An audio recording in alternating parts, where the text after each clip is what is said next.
Can the Leafs quiet the noise with a win tonight against the Kings? Let's tee it up. You're listening to the Locked On Leafs podcast, part of the Locked On Podcast Network. It's your team every day.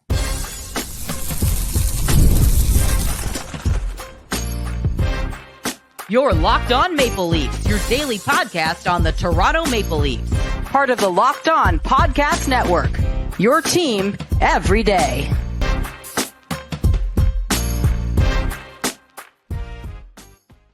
Hello and welcome into the Locked On Leafs podcast, a daily Maple Leafs-centric podcast hosted by myself, Mike DiStefano, and my co-host, Dave Morassutti. Thanks for making us your daily listen, and thanks for making the Locked On Network the #1 sports podcast network in North America. Today's show is brought to you by FanDuel. Download the FanDuel app now by visiting FanDuel.com and win $300 in bonus bets if your first $5 bet wins. What's happening, Dave? How are we feeling on a Thursday? Getting ready for a busy weekend, Grey Cup weekend. It is, yeah. You're going to be, you're not going down, are you? You're covering it, but you're not going to be going down. No, Winnipeg was not in the call for this year. Although I hear the Overdrive boys are on their way to the Peg right now. They're on their way, and they'll be there recording. I think they got like a Boston Pizza. They're doing a show there Thursday, Friday. They'll be at the game on Sunday. So should be a good time. I mean, Grey Cup week, the parties, from what I hear, are exceptional. And Grey Cup week with all the media parties that go on. So it's not all just business. Lots of fun times had for those who are covering the Big Bash when it comes to Canadian football. We're covering the National Hockey League, and we're covering the best, the biggest market in the NHL. Certainly not the best team in the NHL right now. The Toronto Maple Leafs they're on the struggle bus, Dave. Like it's really been a tough watch this last week, watching them, drop 3 in a row now in regulation. They've got the LA Kings coming to town tonight, who have played very well on the road this season. It's going to be a tough one. And speaking with a lot of Leaf fans, like there's some big concerns with what they're seeing on the ice right now. I've got a 3-pack for you, Dave, a little Thursday 3-pack of my 3 biggest concerns with the Maple Leafs. You ready for it? All right, let's go for it. So first and foremost, it's the Maple Leafs, just their inability to defend. And I don't know if they're incapable or if they just simply don't want to. I can't fathom that being the case, the latter being the case, but they know what they have to do. They keep coming out and saying it, right? We can't make mistakes. We got to play simple, got to play north-south, but they continue to make mistakes. They continue to go east-west. They continue to turn the puck over, and they're just not defending very well. I was looking into the stats here, Dave. The Maple Leafs rank 31st in the league in giveaways per game. Only the Utah Mammoth are giving away more pucks per game than the Toronto Maple Leafs. And it's a big explanation as to why this team ranks dead last in goals against per game this season, giving up 3.8 goals per game. It's just it hasn't been good enough, man. Like they're giving the opposition way too much time, way too many opportunities. The odd man rushes are very concerning. They're giving up huge quantity of quality chances as well. You look at the last 3 games. I mean, they've allowed an average of 39 shots on goal, and they've had 30 plus scoring chances allowed all in the last couple of games here. 2 of them being against Boston and the other Carolina. So their inability to defend, to me, has been a massive concern to this point. That's number 1 on my 3-pack, Dave. Well, I mean, look, good defense can also transition to good offense. Mm-hmm. Right now, we're seeing this Leafs team trying too hard to cheat offensively, and the details and breakdowns offensively become that much more blatant and apparent, right? They're not thinking about those details of the defensive game, and I mean the giveaways speak volumes, right? Like, being careless with the puck, that's a detail. That's a detail you're missing, right? It's kind of an easy one. Just make better plays with the puck, make better decisions. Don't force things that aren't there. Like, we've seen it, and usually when you were playing Pee Wee hockey, you made a mistake like that, The coach yelled at you, told you not to do it again. You didn't do it again. Right. Right now, these guys are acting like a bunch of peewee hockey players because they're making mistakes that you look at the screen, you say, what are they doing? Like, what are you doing? Much like I'm sure if the parents of these Leafs players were in the stands, they probably would be yelling at their kids saying, what are you doing? Yeah. Right? Are you saying that Paul Marner maybe kept everyone accountable? And it's not Mitch that we miss. Is it Paul that the Leafs miss? Is it Paul in the locker room afterwards giving them all the guff? Give me an impromptu father's trip right now. Yeah. Yeah. Let's get that father's trip cooking. The Maple Leafs ranking 31st, second last in the NHL in giveaways. They're giving the puck up 17.55 giveaways per 60. 17.5 giveaways per 60 minutes. So per game, you're not going to win a whole lot if you're giving the puck away to the other team 17 times in a game, in any given game. And, it's really led to some breakdowns defensively. You've been caught flat-footed a lot. It's led to a lot of those 2-on-1s, those breakaways, those 3-on-1s, 2-on-0s. It's a big part of it. And when you give the puck up, the other team gets to attack. They're on their toes. You're on your heels. It hasn't gone well for them of late. And kind of coupling with that is, the inability to get a save when things break down this year as well. I mean, I get it. Is Anthony Stolarz tired? I mean, he's injured right now. We'll get to some injury updates in a little bit here, but it hasn't been good for him this year either. I mean, he's got a save percentage in the 800s. The team as a whole, their 5-on-5 save percentage, 880 this year. 880 save percentage at 5-on-5. You're not going to win a lot of games with an 880 save percentage, man. You're just not going to. So the defensive breakdowns are plentiful, and then they're just not getting the save when it happens too. And it's led to them being dead last in goals allowed in the NHL. So that's my biggest concern at the end of the day. That is by far my biggest concern. Is it fixable? I think so. Like, I think it's fixable, right? You just make the smart play. Don't make the 50-foot pass. Make the 5-foot pass, right? Chip it up the boards. You know what I mean? Don't cheat for offense. Those things seem fixable, right? Don't blow out the zone if the puck's still in your own zone. It hasn't gone out. Yeah. Instead of pinching, retreat, right? And defend. Don't give up the 2-on-1. When you pinch, miss the play, and all of a sudden it's a 2-on-1 the other way. Okay, just get back. Focus on defending and help out your goaltender. Like, those things are fixable, and last year they did these things very well.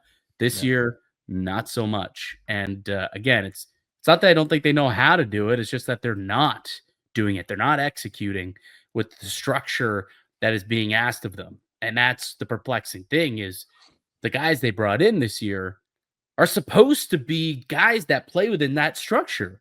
And that play with that physicality and can forecheck and can back check. And they're not supposed to give the puck away. They're supposed to create turnovers for the other team with that type of speed and physicality. It hasn't turned out that way, which leads me to my second thing. And it has to do with what they added. And it's that the team, they just look a little old and slow. And they're always one step behind, especially on the blue line. And that, to me, is also a big time concern, Dave. Well, if you're going to play a physical brand, right, be physical. Take a bite out of your opponent, right? Slow down. If your opponent has speed, do what the Florida Panthers do. Forecheck the crap out of them, right? Make them feel a bit of that pressure. They're not, like, I'm not seeing the physicality that I was promised with some of these guys. We talked about, a few of them in the other day, but like, where is that Craig Berube style hockey, the heavy hockey, right? Because if you're not going to be a fast team, you better be physical, right? You better be able to slow down the teams that are faster by, playing physical against them. Well, playing physical and like staying on top of guys and, not allowing them to blow by you, just get a chunk out of them on their way by. Like, that's it. Like, they got to slow teams down through the neutral zone. That's been a big issue for this squad, is the inability to do that. It kind of goes hand in hand with the first one, their inability to defend, but they're also just a little too slow getting to position, and it's allowing guys to just blow past them with great speed to the neutral zone. It's allowing them to have those odd man rushes and opportunities, those 2-on-1s, 3-on-1s, what have you. So, they kind of go hand in hand, but that is a concern that I'm not sure they can fix, right? Like, it's just an aging team. That's unfortunately the reality of it. Is this is a very veteran group, and they're not getting any younger.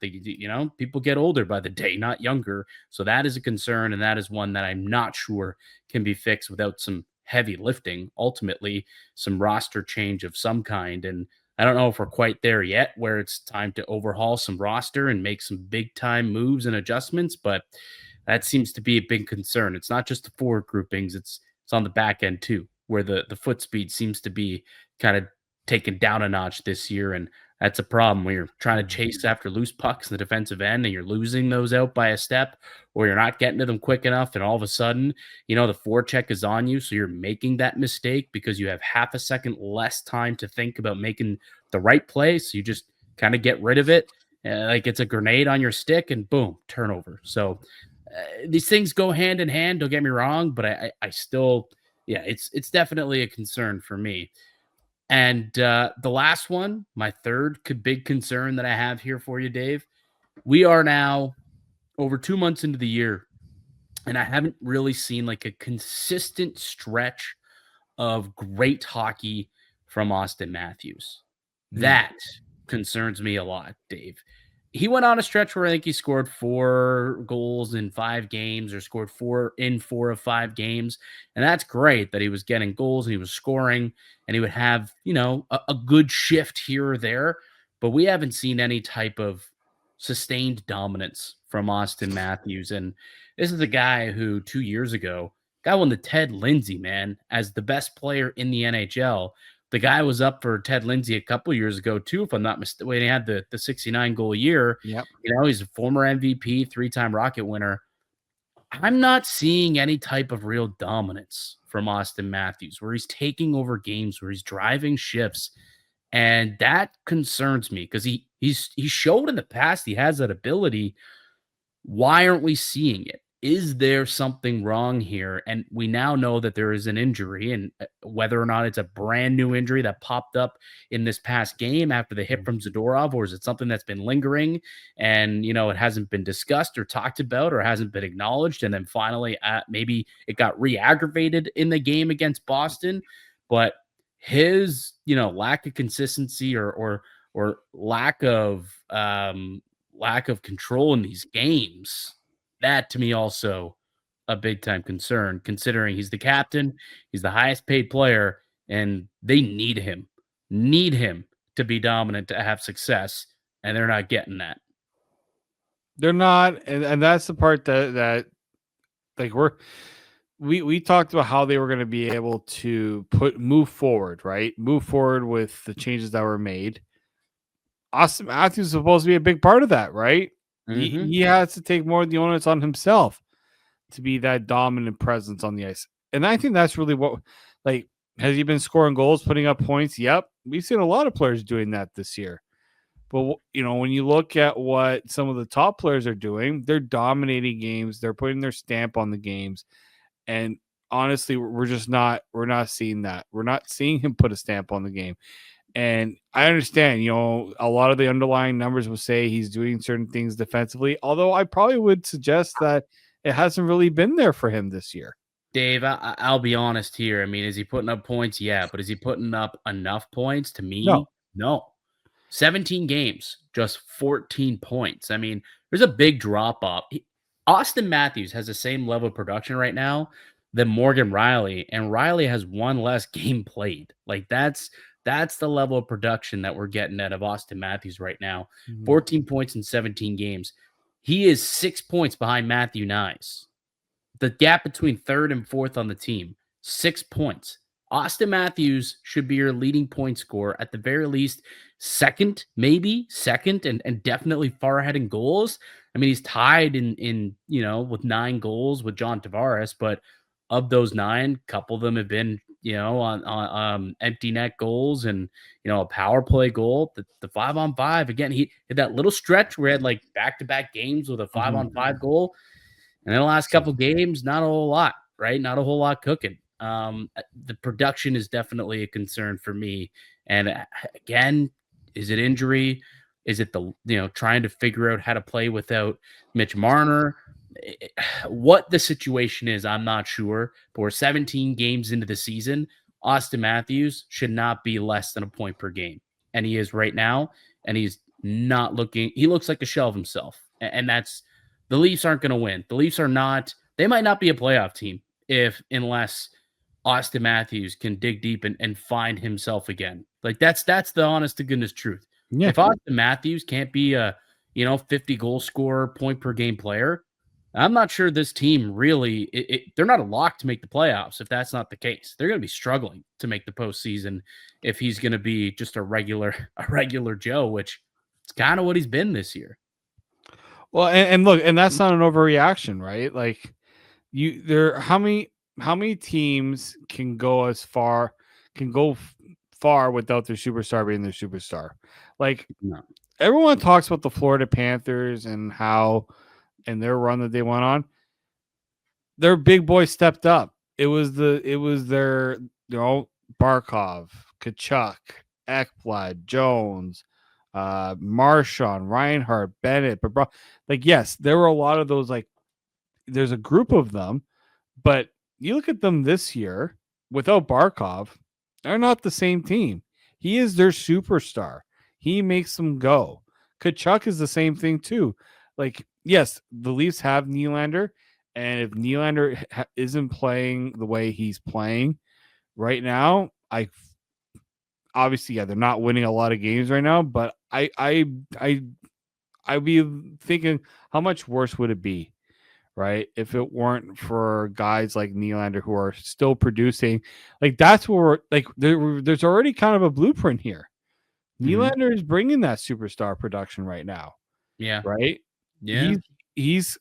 That's what we're missing right now from Auston Matthews, is that type of, I don't think it's an effort thing. There has to be something else, because have the injuries piled up to a point where he can't be what he once was? I mean, it's unfortunate, but injuries derail careers all the time. And Auston Matthews elected not to get surgery last year on, what plagued him, what he ended up going over to Switzerland for. Germany. Was it Germany? Germany, I think. Germany. Yeah, going to Germany for, and basically he decided to roll the dice, and he missed a bunch of games just to try and get healthy. And then he played through it and said, I'll rest up over the offseason.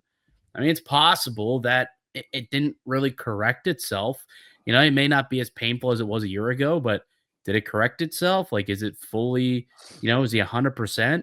Maybe not. Maybe he'll never be 100% again. Yeah. And that's a big concern if you are the Toronto Maple Leafs and their fan base.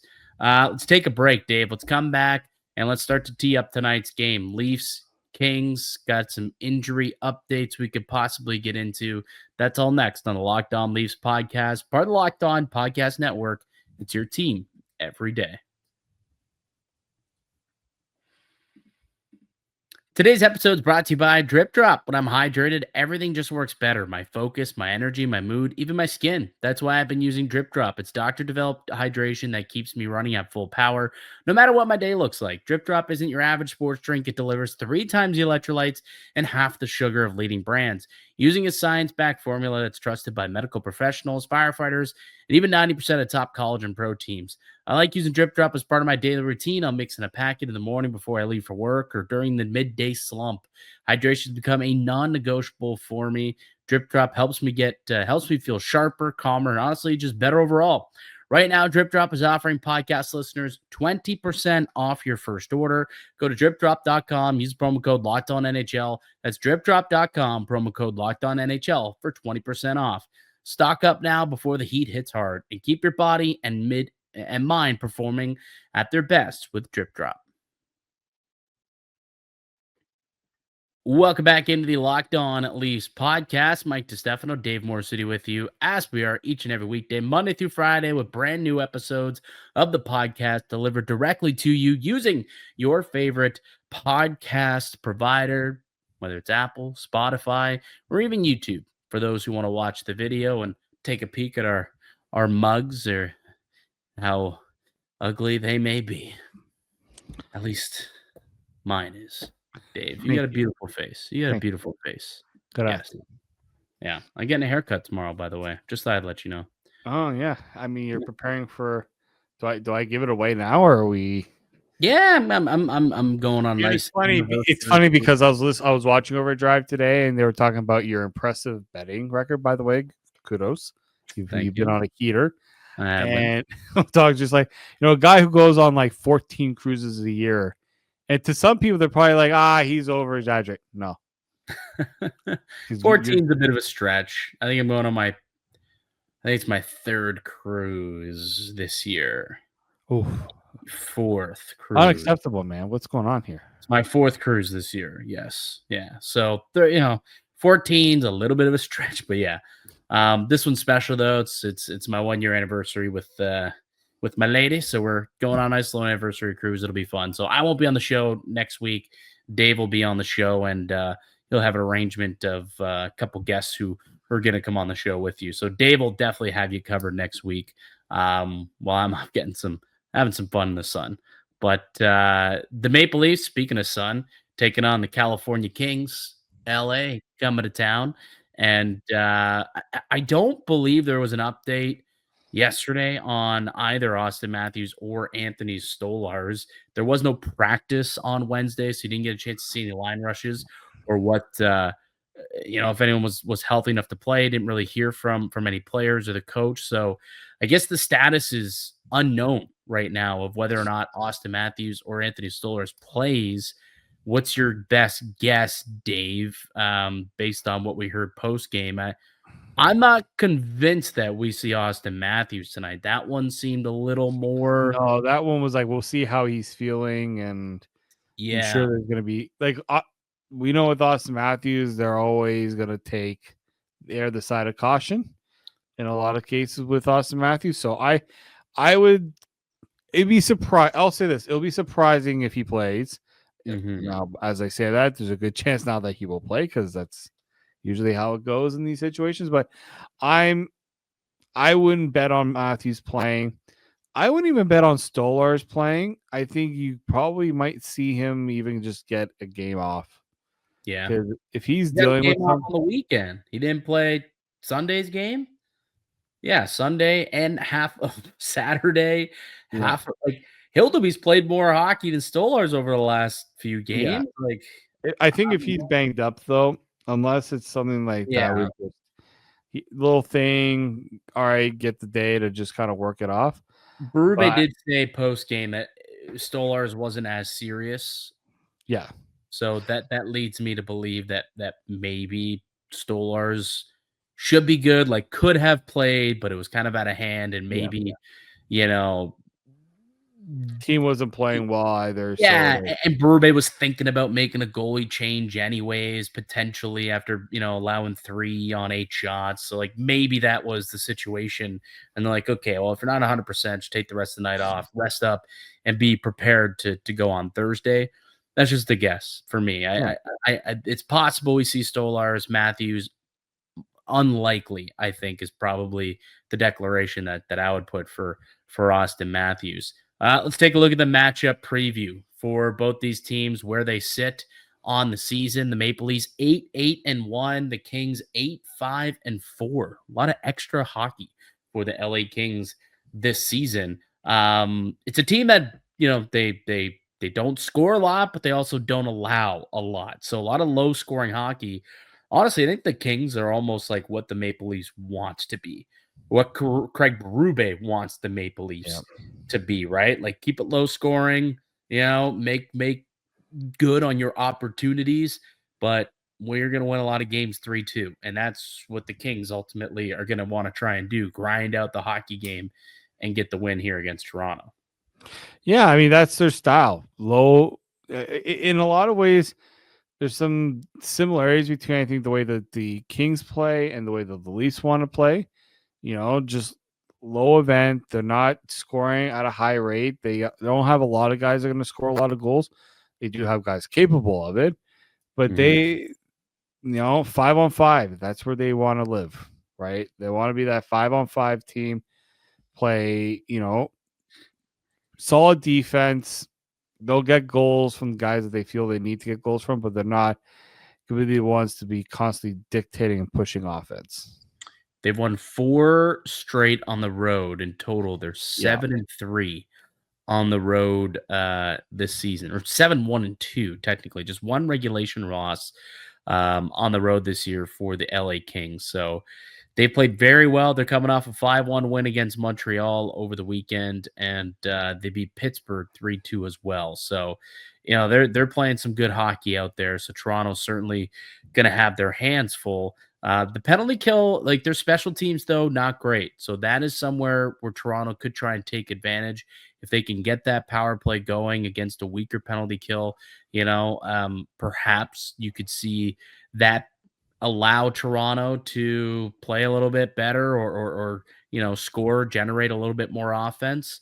But that to me is going to be key tonight, especially if Auston Matthews isn't there. Going to have to step up when it comes to the power play.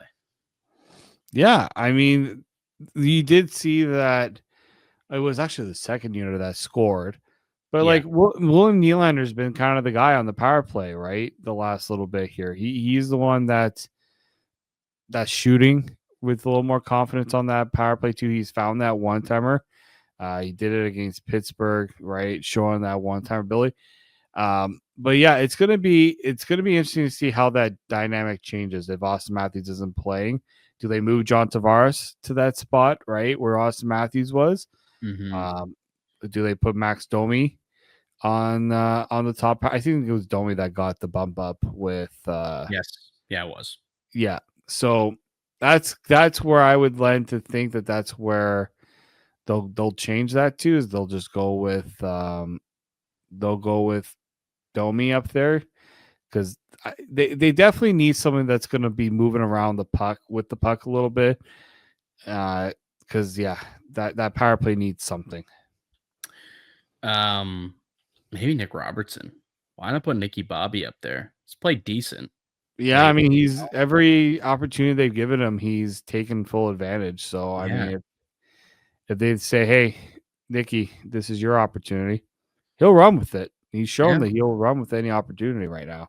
Yeah, it's been like one of the few bright spots this year so far on the season has been top 6 Nick kind of blooming into a quality NHLer before our very eyes. The Leafs have won the last 3 contests against the Kings, though. They've outscored them 12-3 in those games. So Toronto's been on the better side of things over the last couple of meetings here. They had a 5-0 win in Toronto, too. Was 5 games ago. So they've had a lot of success against the Kings of late. But we'll see. Again, this Toronto team, they look a heck of a lot different and not in a good way like they have over the last couple of years. So we'll see what they got. Let's take a break. We'll come back. We'll get to the players to watch. We'll take a look at the Kings lineup as well. That's coming up next on the Locked On Leafs podcast, part of the Locked On Podcast Network. It's your team every day.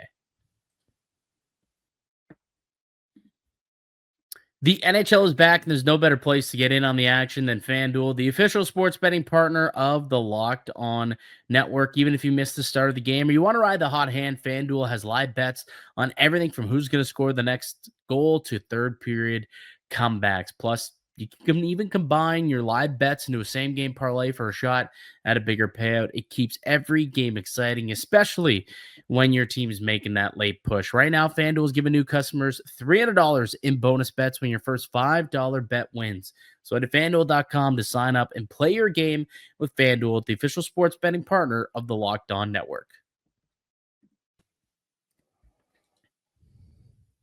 Welcome back into the Locked On Leafs podcast. Mike DiStefano, Dave Morassutti with you as always. And the Maple Leafs taking on the LA Kings tonight in Toronto.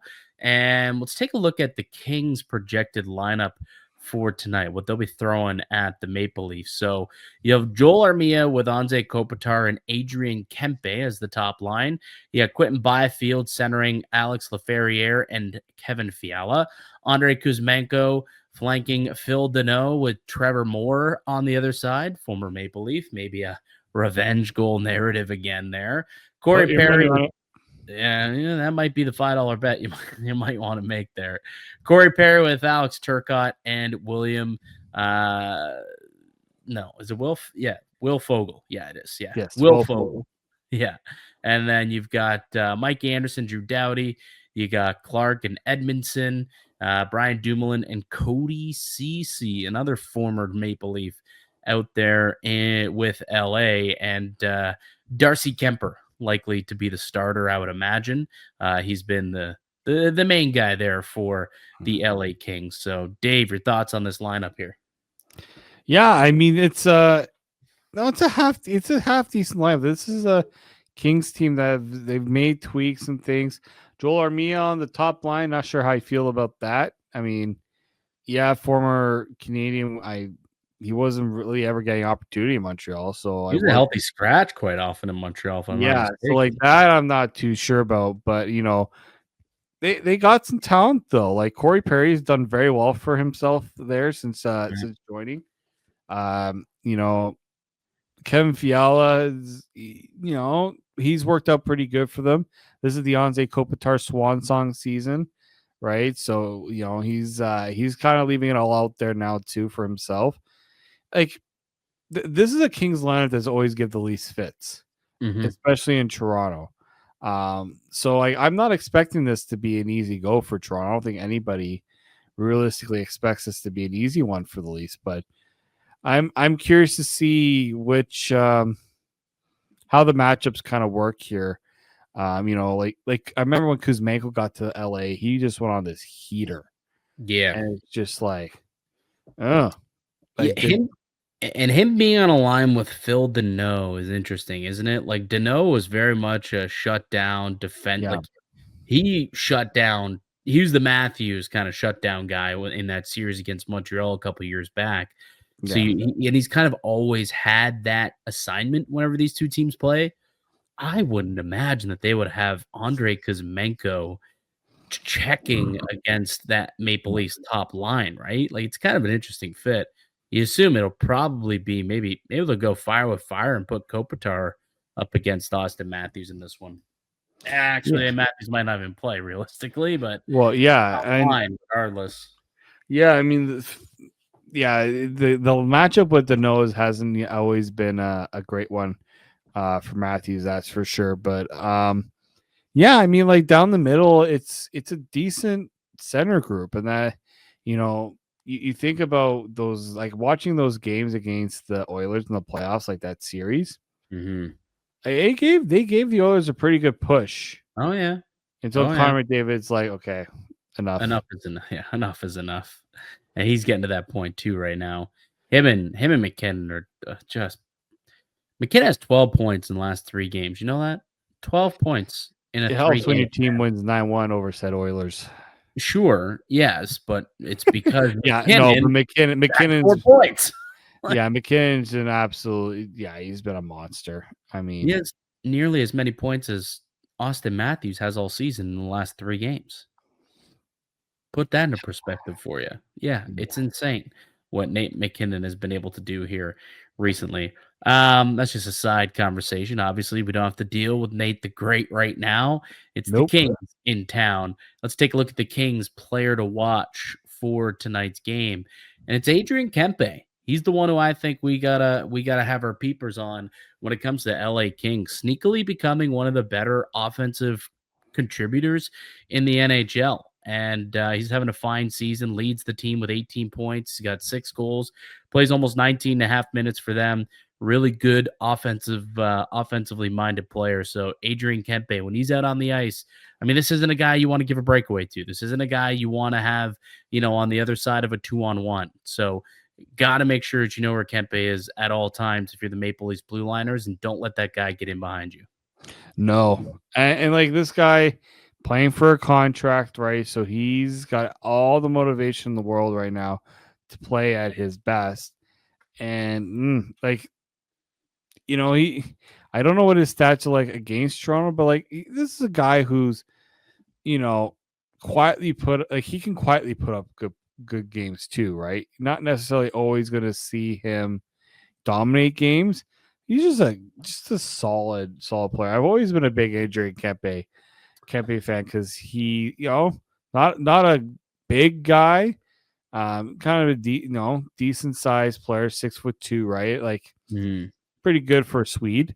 He's got 5 goals in his career against the Maple Leafs. So Yeah, he hasn't necessarily put up crazy numbers against the Leafs, but again, there's a much different Leafs team than we've seen in years past. So it seems almost like what we have come to know from this Maple Leafs team is almost irrelevant, like what they've done in the past, because there's a lot of things that they did well that have not gone very well for them this year. Teams that they've beaten, players that they've been held in check. That doesn't seem to be the case this year a whole lot. So we'll see. But that's definitely a player that you're going to want to keep yourself locked in on throughout the evening. What about the Maple Leafs? Who's a locked on player to watch tonight for the Toronto Maple Leafs, Dave? We brought him up, right? We talked about him last game, and we haven't seen anywhere close to the Dakota Joshua that I'm sure Craig Berube is waiting to find the Dakota Joshua that he had with the St. Louis Blues. Or the one that was in Vancouver. That one too. I'm not expecting the guy to put up a ton of points, right? I'm not looking for him to be a big offensive contributor, but have a presence physically. Right? We're talking about, does this team have pushback and all these things? And he's supposed to be one of those guys that's supposed to bring that physicality, right? Him on that line with Nick Watt, supposed to be a big, heavy line to play against. Mm-hmm. I haven't seen it. I just haven't seen it from him this year. And no. Will it happen? It sure can. I think there has to be a conversation between Craig Berube and Dakota Joshua and what his expectations are for him. Well, these are the games that you're bringing a guy like that in for, right? The Kings want to play a heavy game. So Joshua can match that. So he can come in and he can play that type of physical style. He can go in and he can forecheck hard. He can back check. He can make it difficult on the defenseman on the other side, right? He can go hard to the net and really battle in front of the goal and try and make it difficult for the goaltender. So he can do all those things. He's gifted with that type of size and speed and skill. And the willingness hasn't seemingly been there this year. I don't know if it's trying to fit in with a new group, still trying to fit in with the new structure, or what the situation is, although he should know Berube's structure by now. He's been with this guy for a couple of years, was with him in St. Louis as well. But he certainly is someone that needs to play a lot better if this Maple Leafs team's going to make a turnaround here. And he's someone that we are going to be eyeing for tonight's game. All right, quickly, Dave. What are the keys to the game for the Maple Leafs to come out victorious? Kind of some of the obvious ones, right? Start on time. It used to be the second period was the worst period for the Leafs team. Now it's become the first period after what happened against Boston. Second period still aren't great either. I mean, just starting the period on time. I think it's kind of each period you have to the second period has always been kind of bad, but the last game they just didn't look like a team that was ready to play. No. Right? They didn't look like a team that was ready to compete. And that against this LA team, they understand, I think better than anyone right now, that if they get a jump on the Leafs, they have a good chance in this game. So the Leafs have to kind of give something that the opposition is not looking for, and that's for them to set the tone early. I think that's going to be important for them. And stay on top of pucks. Enough of the breakaways, enough of the constant somebody getting behind for an easy. You're allowing easy chances on net because you're just not. It's a detail in the game you're not paying attention to, and to me that's inexcusable. And it's I guess to a point where someone within the coaching staff, the message that they're sending isn't being heard, but it's all on the players. The players have to start doing it. Like if I'm a player and a player is getting by, I'm allowing breakaways like that. I'm thinking about ways that I can turn things to change what I'm doing, right? Like it has to be a bit of a like you have to kind of self-identify that there's something clearly not happening that you're supposed to be doing. So I think that's a big one. And then, the only way you're going to get better defensively, when your team's going through a tough time is you got to get everyone to pitch in. Everybody's got to do their part. We're not asking for everyone to be a Selke player. What we're asking for is just basic, don't allow things easily in your own end. Just right? Do your job. Do your job. Cover your assignments. Right. Shift after shift, right? That's what you got to do. Just do your job. Just as the coach, has it drawn up in the structure. And hopefully everything goes well. I mean, that's it, man. Stick to structure, right? And I can guarantee you that wingers hovering at the blue line is not part of the defensive structure.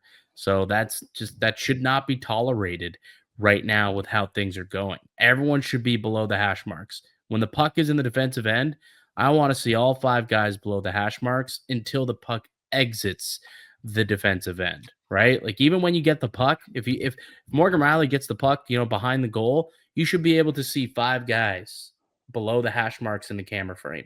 That's what you should be able to see. And then everyone move up together, right? That's what I want to see, just so that we can get those habits into the game. And then from there, you can start to expand a little bit, get some confidence, have things kind of go in the right direction, but play real simple. Like it's a buzzword, but at the same time, it's what works at the end of the day. It does work. So they'll need to do that tonight for sure against a pretty good structured LA Kings squad.